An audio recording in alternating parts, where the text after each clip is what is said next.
We are resetting for 2024.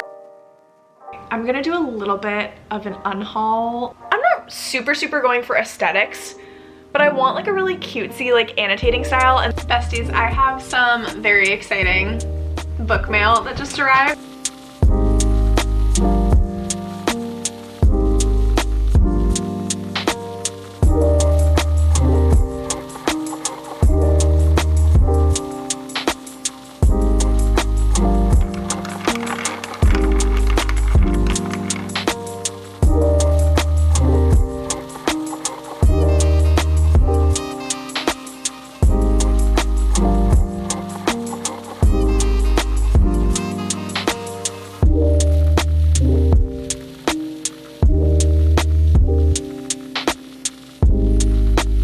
Hi besties, welcome back to my channel. My name is Tori if you're new. I'm so excited that you're here because we are resetting for 2024.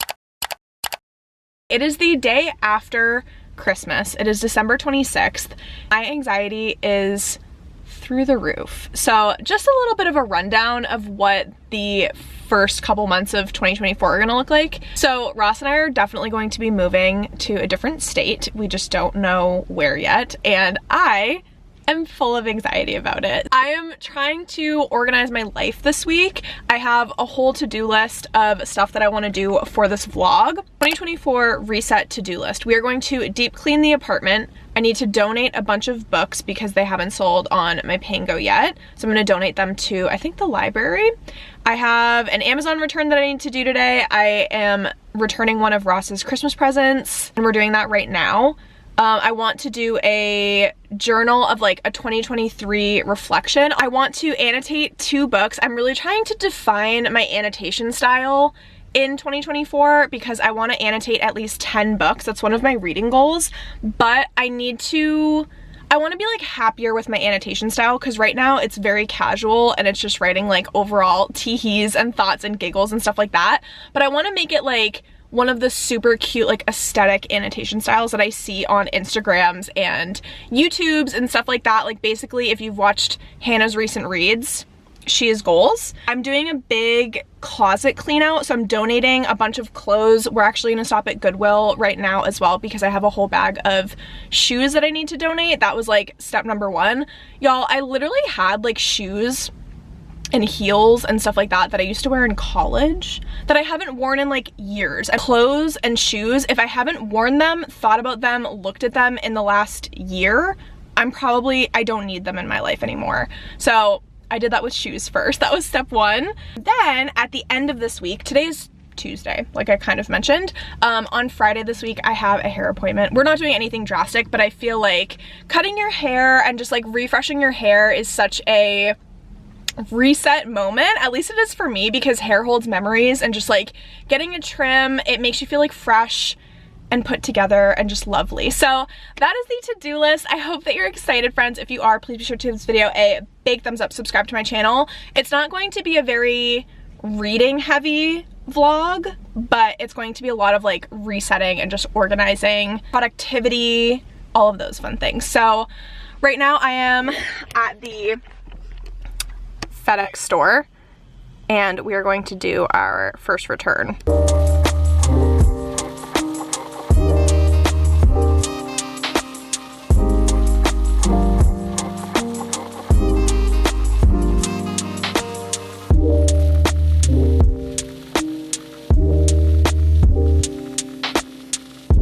I'm gonna do a little bit of an unhaul clip slash segment because I'm unhauling a couple books from my shelves. These are them so far. All of these are listed on Pango as well. If you want to shop my Pango shop, it is listed in the description box below. I have so many books that I'm unhauling and like I've had listed on my Pango for quite a while. So if these don't sell in the next like week or so, I'm just gonna donate them to the library anyways because we're decluttering queens. The first book that I'm unhauling, I read like a good amount of this book. This almost 700 page thriller psychological horror.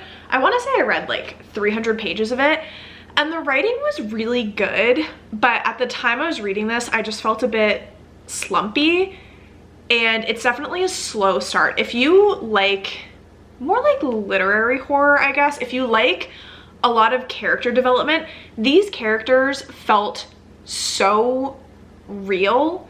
And then when things started going psychologically very creepy, and it was very, very creepy, I'm not gonna lie.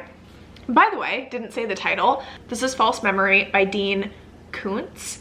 I do want to try another one from him. I do really like his writing style, but I think this book isn't usually 736 pages, but this is more of like a mass market paperback. It's actually not that bad of an edition though. It's so floppy and like actually nice to read, but I just don't think I'm going to return to this. I've had this sitting on my shelves for the last year, I want to say, because I'm always like, oh, I'll return to it. I already started it.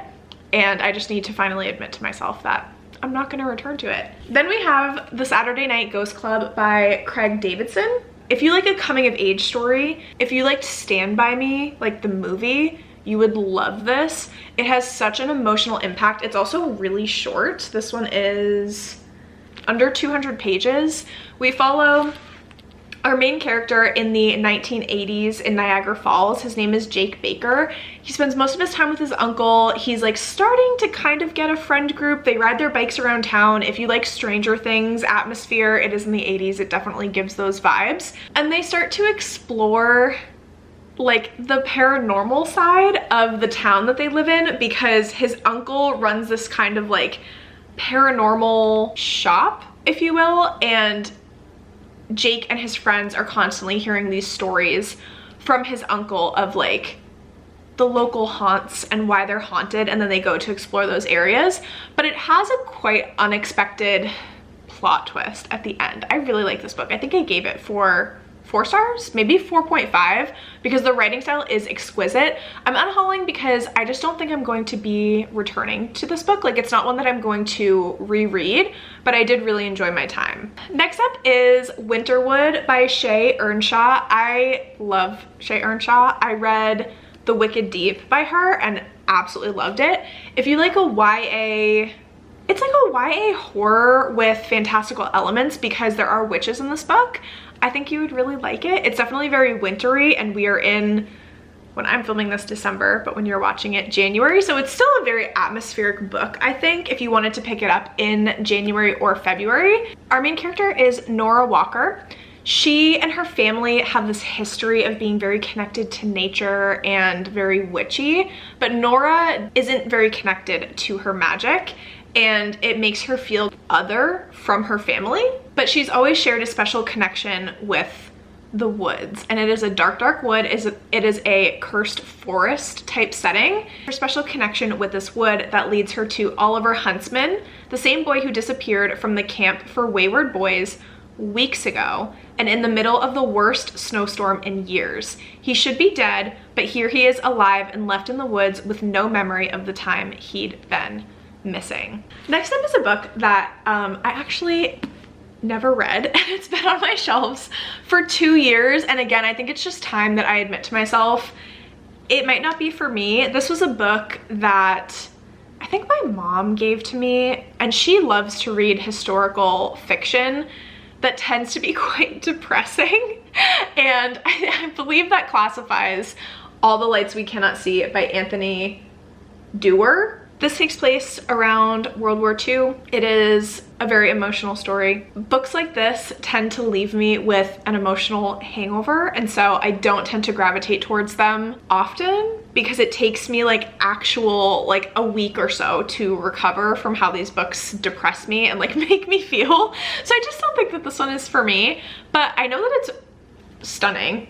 Amazing writing. We'll do another book that I haven't read, and then we'll end strong with a couple. Actually, this one's a fairy loot edition too. So this is a YA fantasy. It is called Year of the Reaper by Makia Lucier. It sounds quite interesting. Like I said, it's a fairy loot edition, so it does have black sprayed edges. It also has one of our main characters on the cover, and then we have stunning illustrated dust jacket on the inside. It's just time I admitted to myself, this book has been on my shelves for like 3 years, and I've just never felt pulled to read it. So this book, we follow Lord Cassia. He disappeared in the midst of war on a mission entrusted to him by the king, but since then a devastating plague has swept the land, leaving countless dead and the kingdom forever altered. Having survived a rotting prison cell and a merciless illness, Cass, now 18, wants only to return to his home in the mountains and will forget past horrors, but home is not what he remembers. His castle has become a refuge for the royal court, and they have brought their enemies with them. When an assassin targets the closest to the queen, Cass is drawn in to search for a killer, one that leads him to form an unexpected bond with a brilliant young historian named Lena. Cass and Lena soon realize that who is behind the attacks is far less important than why. Next up, this is kind of a dystopian horror slash thriller, but it's very lit-fic in its writing style, and I love lit-fic. I love it so much. This was one of the first lit-fics actually that I read. It's when I started my lit-fic journey. So this is called Elsewhere. It's by Alexis Shatkin. She's the author of Saint X, which I think is more well known. I've never seen anyone talking about this book, and it is so pretty. Like, this cover, I think it's gorgeous. Another short book. It is, I think, just over 200 pages. If you like a story similar to like A Handmaid's Tale, you might like this. Again, I'm not a huge fan of like dystopian, but the writing style completely enamored me in my reading experience with this. It's about our main character. Her name is Vera, and she grows up in a small town that is completely removed and isolated from like the real world. Pressed up against the mountains, cloud covered and damp year round, this town, fiercely protective, brutal and unforgiving in its adherence to tradition, faces a singular affliction. Some mothers vanish, disappearing into the clouds. It is the exquisite pain and intrinsic beauty of their lives. It sets them apart from people elsewhere and gives them meaning. So it's a very like traditional society. Everyone has their roles, and you are not to stray from your roles. They just do things the way that they've done things literally forever, and there's no changing this society. Unexpected, completely randomized, but some mothers just disappear and their family has to live without their mom. Like, their children have to live without their mothers, and no one knows where they go. No one knows what happens to them. I really enjoyed my time reading it. I'm just never going to reread it, and so I think it's time to just like get it off my shelves. That might be a little controversial, but I have The Stolen Heir by Holly Black. Y'all know I love Holly Black. Her Folk of the Air series lives in my head rent-free. Jude and Carden are my absolute favorites. This book, like I know happened for many people, it just kind of fell a little bit flat for me. I'm not as connected with Oak's story, and I think Surin was an interesting character, but she just wasn't like my favorite. So if you don't know, this is a spin-off series of the Folk of the Air series. If you're going to read this, my personal opinion, you do need to read the Folk of the Air series to really like know what's going on in this world, because it kind of just jumps in. This takes place after the Cruel Prince / Folk of the Air series takes place. Some people say you don't need to read the series beforehand. I think if you didn't, it would be very confusing as to what's going on.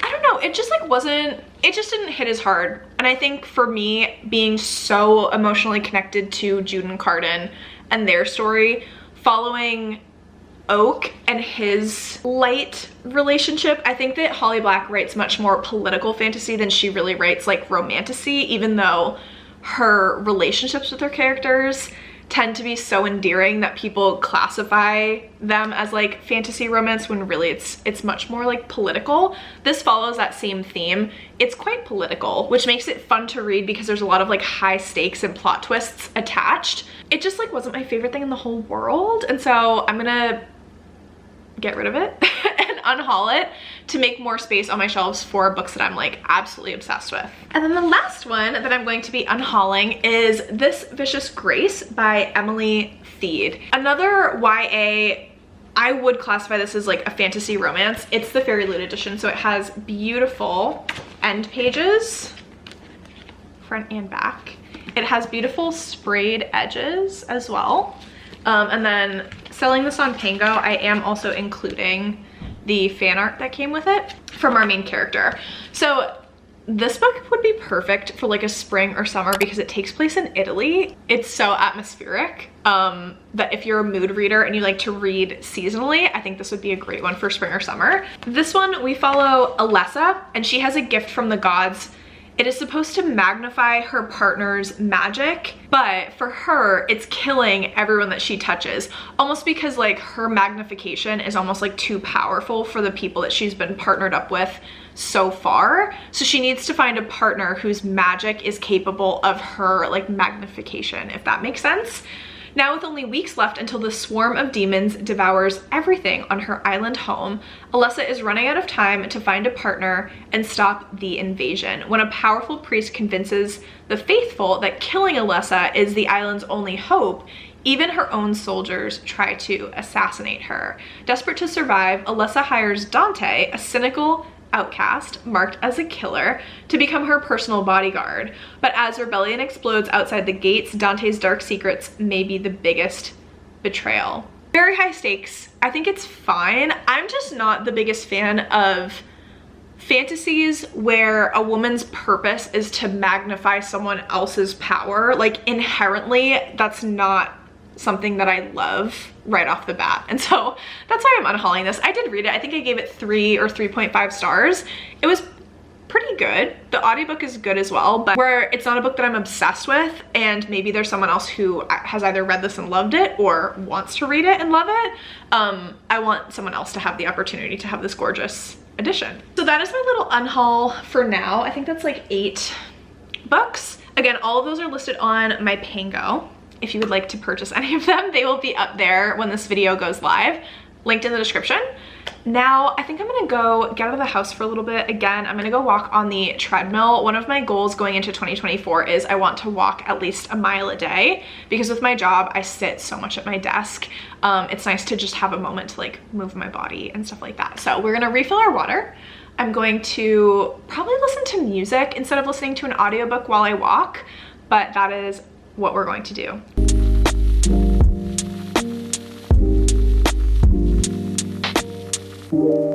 Hello friends, I look very blue because I have my computer screens on behind you. I feel so much better after my walk. I forget if I mentioned this, but I'm like redoing my morning routines and my night routines. I like journaled it all out. For me, when I feel very like anxious and just like at the start of a new year, right? It's nice to like reestablish routines that are gonna work for you.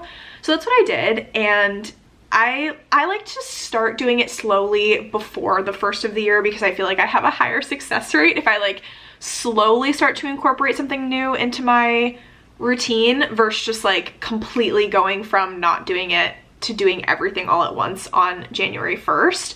In my like ideal morning routine, I would walk my mile in the morning.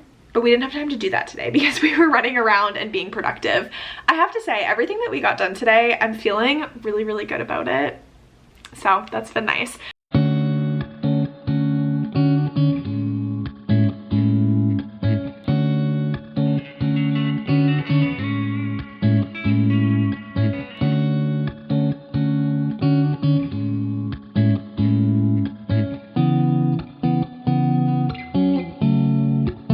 Hello besties, good morning. So today, or I guess it's afternoon actually, today was our apartment deep clean day, which I'm sure you would have saw, so we were able to check that off of our 2024 reset. I think the other to-dos that we're gonna get done today, I want to do my 2023 reflection. Other to-do, I think, is going to be annotating a couple books. I think today we're gonna annotate one, and then I have some books that are coming in the mail tomorrow that we may need to annotate. So today I'm gonna start with 6 Scorched Roses by Carissa Broadbent.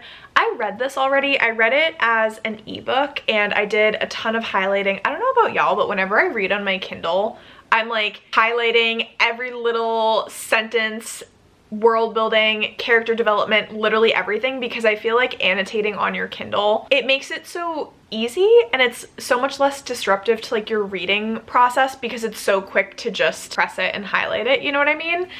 But like I mentioned earlier in this vlog, I'm not super going for aesthetics, but I want like a really cutesy like annotating style, and so I'm gonna go through my Kindle annotations for this one and kind of copy them into this book, because that way I don't have to do like a whole reread. I'll be able to relive my favorite parts of this book, which is really fun, and I can try to figure out what annotation style is going to work best going forward.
Okay, so the plot twist was I went to go look at my highlights for my ebook of 6 Scorched Roses, and I didn't have any highlights, and I was like, there's no way, ma'am, that I read a Carissa Broadbent book and didn't highlight the crap out of it, because that's what I literally always do. So I have no idea what happened, but I just spent the last 45 minutes to an hour just skimming through these beautiful, lovely written pages and annotating, which you would have seen a lot of clips. So I'm trying to find an annotation style. Like, when I read, my emotions, if I'm loving the book, are like right on the surface. And I'm trying to find an annotation style where I can like draw little doodles and stuff like that that just give the emotions that I'm feeling in that moment. And so that's why I was drawing those goofy little characters, because I looked up on Pinterest like cute annotation styles, and I have a ton of Instagram posts as well, like saved, that I'm like, oh my gosh, this is so cute. But it's a lot of just like highlights and circles and hearts and like tiny little doodles, and I'm like, well, how do I make this style my own? And I know that it's not going to be something that I can like be reading in bed, annotating and like drawing like that. Like, it is something that I'm gonna have to sit at my desk and do, but I like to do that sometimes. And if it's a book that I absolutely love, why wouldn't I want to sit down, flip through a favorite book and like doodle those doodles? But I'm still kind of working out my style, and I don't know if I'm gonna stick with those goofy characters. I thought they were really cute, and then I started to switch to some like bear emotes. Honestly, what I need to do is order, like, this was one of the bear emotes that I showed you, and he's crying, and I'm like, maybe I do that because he's a little bit cuter than like the other weird thing that I was drawing. But it was just easy to make like this little blob character that is feeling different emotions, because I'm trying to have it be a very basic doodle style, that it's not going to take me like forever to like doodle certain little things. So I'm still working through what I want. However, flipping back through this book and highlighting and annotating and doodling, it was so much fun. I love Vale and Lilith so stinking much. A massive thank you to Cassidy for sending me this book. Anytime any of y'all send me books, I always like tape in the little notes that y'all write, because it means the whole entire world. So this was really fun. We still have one other book that we are going to do this with when it arrives in the mail, so we will hold out for that. Next time I will see you will be tomorrow. We're getting our hair done at 10:30, so we will do that together. I just got to my hair appointment, so this is the before. It's very long. My ends need a lot of help. We're really not doing anything crazy. It's probably just gonna be a little bit shorter, but I will check in afterwards. All right, besties, this is the new hair. We just toned it, trimmed it. Looks lovely. I have some very exciting book mail that just arrived. Oh my gosh. Let me get this plastic off. The entire series of Magnolia Parks with the original covers, because these are gorgeous, stunning, amazing, and I love these books so much, and I didn't want the new redone covers. I'm going to create a petition and tag Jessa Hastings in it because Into the Dark, which is the next book in the Magnolia Park series, comes out February 13th of next year, and I don't want it to be this cover. If it is this cover, well, like obviously it's gonna be this cover, but I need her to put out like a special edition version. I will pay whatever I need to pay to have it match these books. So if you want to sign my petition, we need to do that. We need to tag Jessa Hastings. I might make a reel and just be like, baby, please give us an edition that matches these. Like, we will pay whatever you want us to pay for it. I actually think that I'm going to end the vlog here. We've pretty much done everything on our checklist. So a little update on our to-do list. Everything is checked off besides donate clothes / closet clean out. I have started that process. I just have to, I have like a whole bag full of clothes that I'm going to donate to Goodwill. I just haven't actually gone to donate them quite yet. Thank y'all for helping me with my anxiety of like going into this new year. It's going to be, 2024 is going to be an absolutely amazing year. I have no doubt in my mind about that.